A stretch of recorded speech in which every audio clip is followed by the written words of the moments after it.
Okay, hi. So, welcome back. So this is chapter one of The Power of Babel. This is the book I'm using. Yeah, probably flipped, but whatever. So this is the edition I'm using. I don't know if there's another edition, but this is the one I have. Um, so if you want to buy it, just go to the link that I've posted in the overview video I did right before this one. So, chapter one. Chapter one is called "The First Language Morphs into 6,000 New Ones." The main claim of this chapter, chapter one, is that language, not unlike not unlike life itself, is change, right? And that this change is influenced by historical, social, and cultural norms, but is by no means solely caused by them. Um, and it's not only slang that changes. Okay, this is an important point in the chapter. Slang is the thing we notice, right? We notice it in our lifetime because it's the thing that changes the fastest. But just because other things are changing more slowly, that doesn't mean that change isn't taking place. Okay.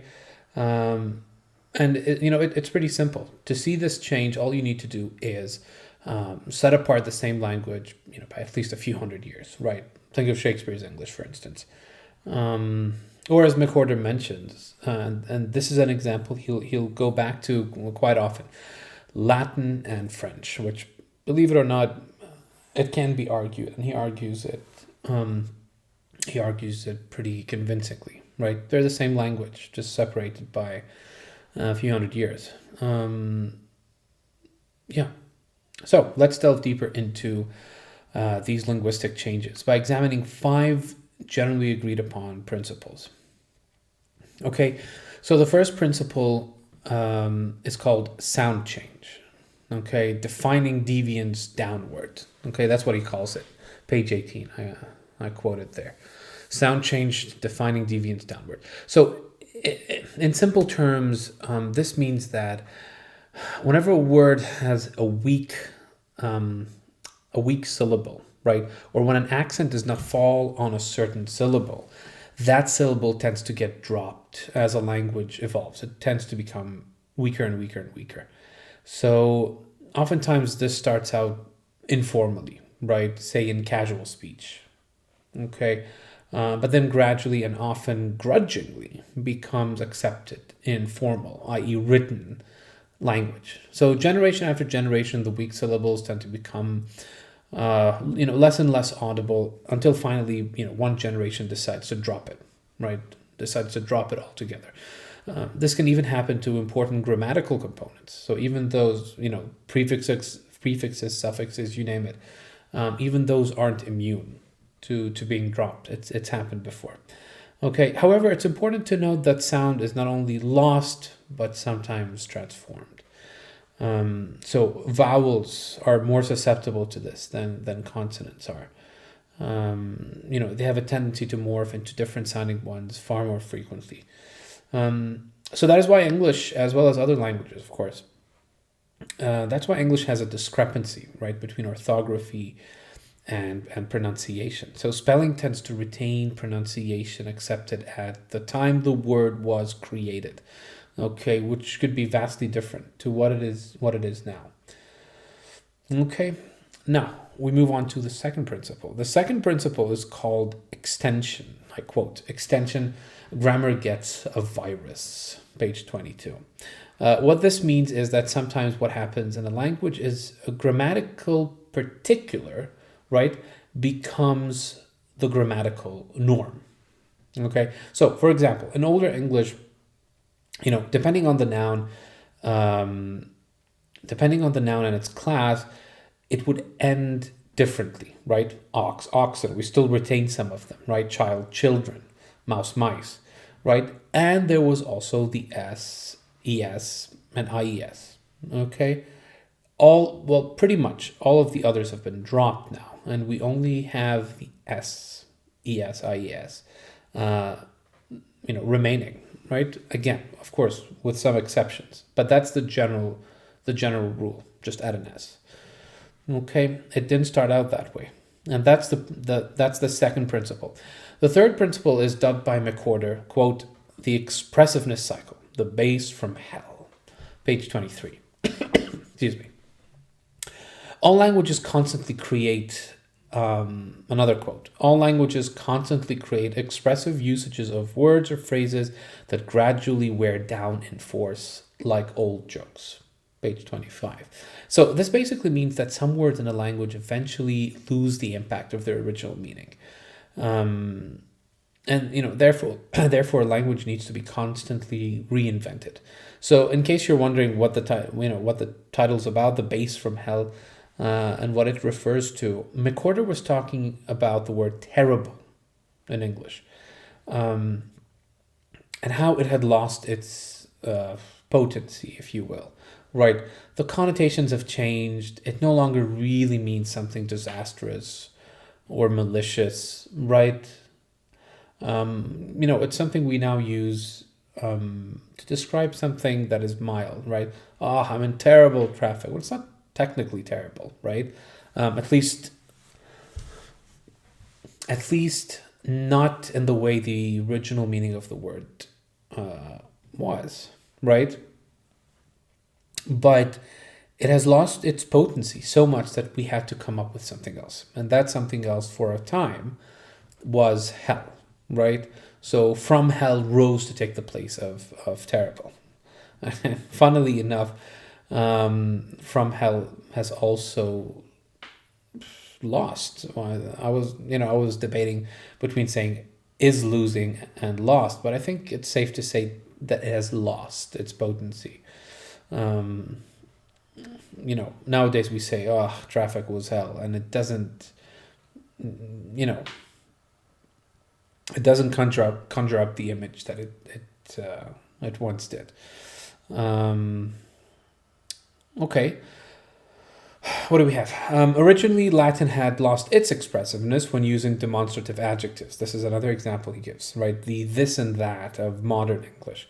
So French and English both retain these demonstrative adjectives, but they had to add other adjectives, in this case articles, to satisfy the function of identifying nouns. So take the articles in English and French.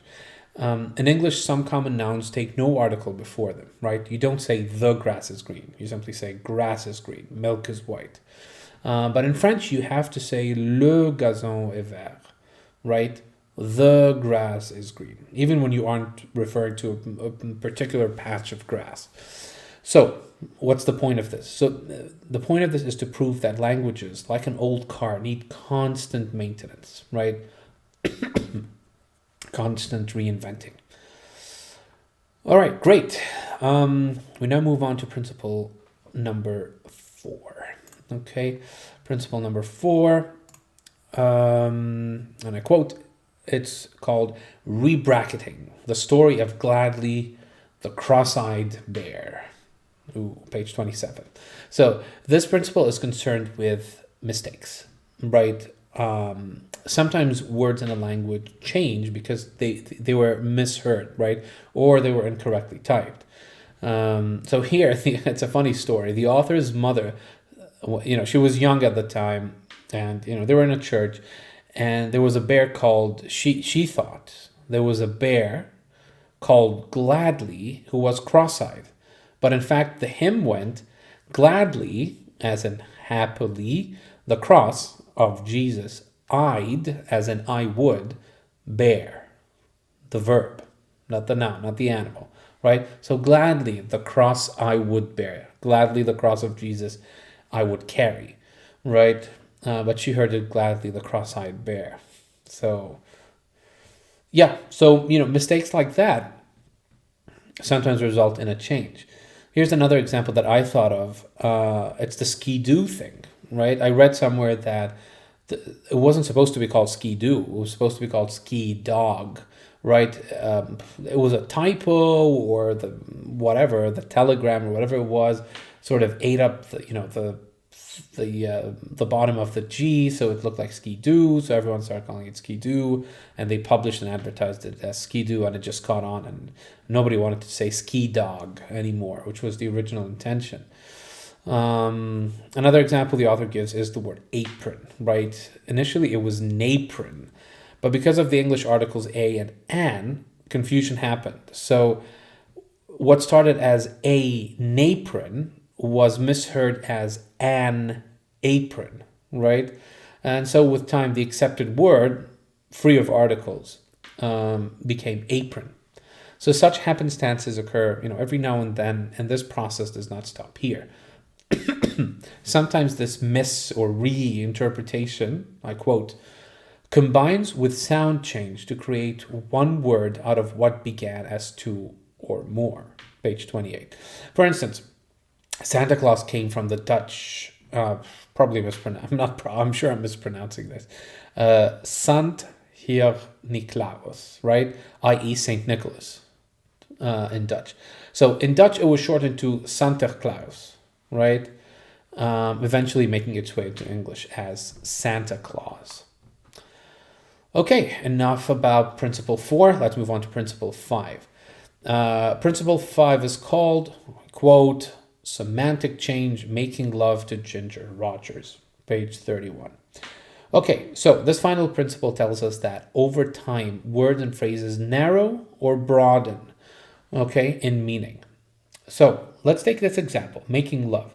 Making love in 1935, right, where this was gotten, making love to Ginger Rogers. In 1935, that phrase had a broader meaning than what we use it today. So yes, it did mean having sex, okay, or it could have meant having sex, but it was also applied to any physical act between two lovers, right? So if they were kissing, you could say, hey, they're making love. Not something you can say now, right? The phrase has narrowed in meaning, okay?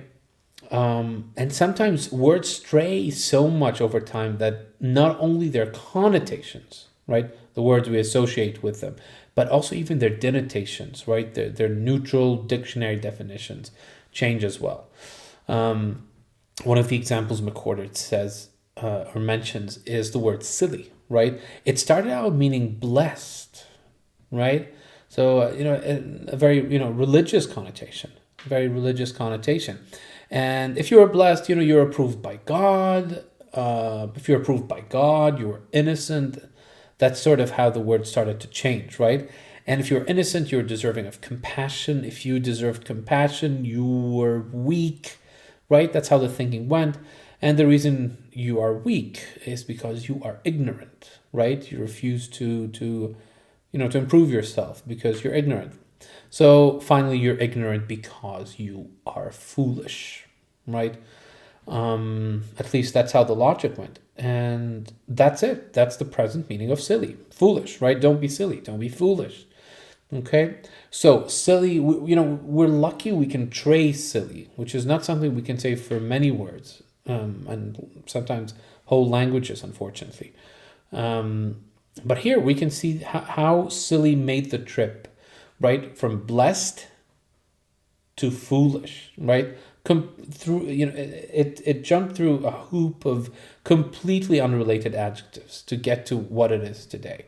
Again, this tracing is oftentimes impossible, but in the case of silly, we're lucky we have it. So that was a lot. So quick summary. These 5 principles. So first we have sound change, extension, the expressiveness cycle, rebracketing, and semantic change. Okay, these are by no means unique to English, okay, but they're processes inherent to all languages. Okay, they're the chief reasons why the original language that, as McWhorter argues, sprang from East Africa, right? That the original language that sprang from East Africa can no longer be heard. A language is always evolving, regardless of the civilization type, right? You name it, hunter-gatherer, urban, semi-developed, whatever.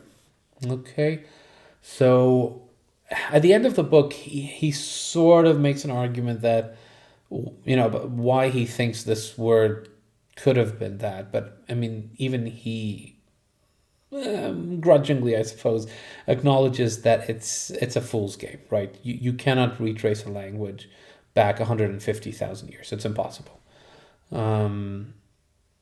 And the silly example sort of illustrates that, right? In just a few hundred years, it went from being, having this wonderful connotation of, this wonderful religious connotation of being blessed, and now it just means foolish, right? And there's no way anyone could have anticipated that.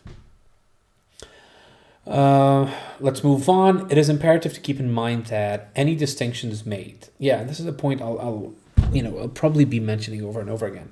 Okay, so any distinctions we make, right, as humans, be they on the word level or the level of an entire language, okay, they're not there to mislead. They're there.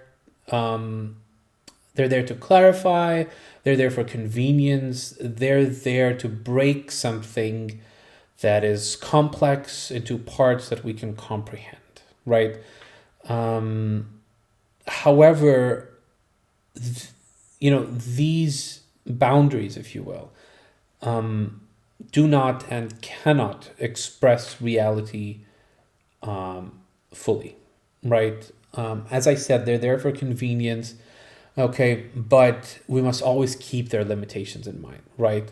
So now, for instance, when we're analyzing or looking back in hindsight, right, it's easy for us to demarcate changes and evolutions, but inevitably the truth will be more complex than that, right? So just you don't wake up one day and say to people, guys, listen, my puppy is now officially done with puppyhood.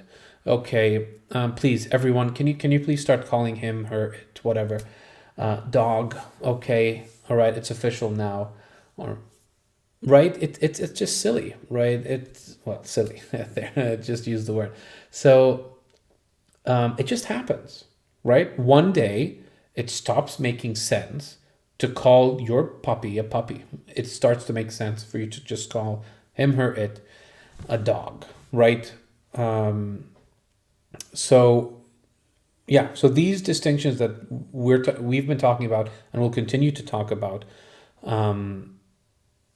just keep that in mind, right? So people living here, I have an example from a linguistic example. So people living in what is today France did not wake up one day and suddenly realize that, oh my God, guys, do you know what? Latin is dead. Wow, we are French speakers now. Congratulations, yay us.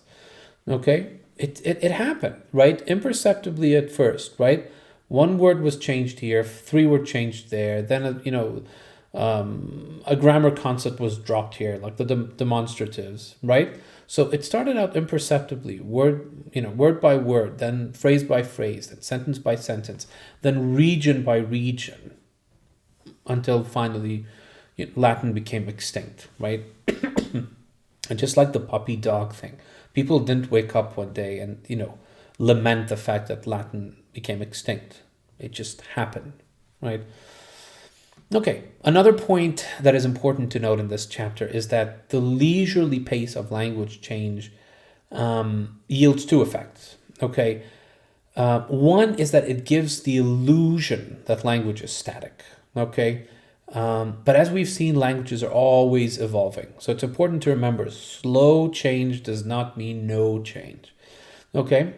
Second, there's almost always a watershed moment, okay, when languages change, okay? Because not every aspect of the old language is dropped all at once.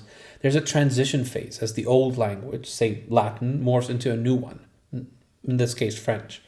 Okay, the aspects of the old language that linger on are for a time often labeled mistakes, okay? So, so let's give an example. Until recently, all right, written as one word, one L, and already, again, one word, one L.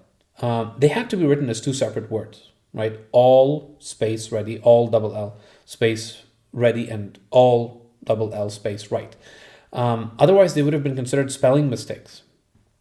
Now, in most writing, unless quite formal, right? So, if you're writing some, a contract or something, apart from those, or a law or something. Okay, even in an academic essay, you can write them, and no one would bat an eyelid, right? So this tendency to label parts of language as mistakes is nothing new, right? It's we tend to be so wrapped up in our lives. We think many things, including the fact that we consider some aspects of language mistakes. We think it started with us, right? That it's a recent phenomenon that only we are aware of it, right? Not so. It's nothing new. Okay. People have been lamenting this change, right? These mistakes as far back as writing has existed, and very possibly before that as well. Okay. But as McWhorter puts it, and I quote here, language change is neither decay nor even evolution, right? So in other words, it's not positive, it's not negative. Okay. Rather, it is transformation. Page 40. Okay. So language change is neither decay nor even evolution. Rather, it is transformation. It is simply change, right? Nothing positive, nothing negative. Next point, just bear with me, there are like three more. So just as humans today have useless things in our bodies, right? So let's take an example from evolution. Okay. Like our appendix, for instance, right? Useless part of our body. So too do languages. Okay. They leave behind traces, footprints, baggage, whatever you want to call it. And one obvious example in English and other languages is orthography, right? As we mentioned previously. So we spell, for instance, knight, right? The knight in shining armor, with a K, because at one point it was pronounced Knecht, right? The same goes for knee, okay? It was pronounced Knie, and many others. There's no shortage of this in English. McWhorter states, and I quote, "No language ever makes perfect sense," his quotation, "across the board, because all languages drag around junk left over from the old days." Page 42. We sometimes see things in a language now only because they had a purpose at some point, right? And we're just dragging them around because people have gotten used to it, right?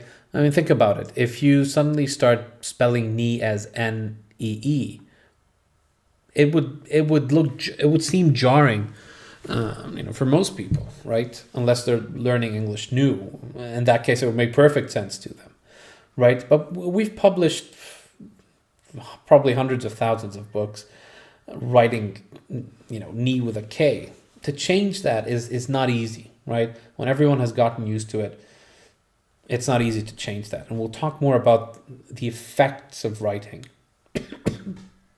in subsequent chapters. Okay, next point. The comparison between biological and linguistic evolution is not a perfect one. So that's important to mention. The evolution of language is far more random, yet more susceptible to chance. Let's pause just for a second or so. Let's digest these words. The evolution of language is random, yet susceptible to chance. Okay? So it's random in the sense that, right, we know what goes on, right? We know what might happen, right? But we don't know when it will happen, if it will happen, and where it will happen, right? And that's the chance part. So think of the Romance languages, right? Spanish, Italian, and Portuguese. They may be similar, but they're not mutually intelligible, right? They came from the same source, Latin, but each developed in a different region, which subsequently yielded a distinct language, right? So this seems to suggest that culture is largely, perhaps even solely, responsible for language change, right? However, although culture is no doubt a factor, it is certainly not the only one, right? And McWhorter addresses this because this is what most people tend to think, right? I mean, why would it change? Different people, different culture. There you have it. But McWhorter argues this, and I quote, although the precise meanings of seemingly basic words can vary from language to language, these cases rarely have anything to do with culture, instead stemming from the inherent randomness of general language change. Page 49. Why, for instance, so let's take this example. In English, why, for instance, do you take a nap, right? But make one in French, right? There's nothing cultural about the English that makes them takers, right? And there's nothing culturally, relevant to the French that makes them makers, right? And yet they make a nap. And the English and the Americans take a nap, right? And other types of English. There are no cultural reasons, right? That's how the collocation developed. So this and numerous other examples. If you're interested, you should buy the book and read it, because it's full of examples. Okay, it may seem like I'm really giving a lot of examples, but trust me, this is just the tip of the iceberg, right? He gives example after example after example, which is fine, right? This and other examples, they show that language change is not necessarily linked to culture. All right, last point. And this is a counter argument to the culture argument, which is pervasive. In fact, a counter example to the argument of culture shaping a language takes us to the Far East. So we're in Japan, right? One addresses equal members of society in Japan differently from elite members, right? With verbs, for instance, changing drastically. India, which is infamous for having a very rigid caste system, does not have this linguistic distinction, right?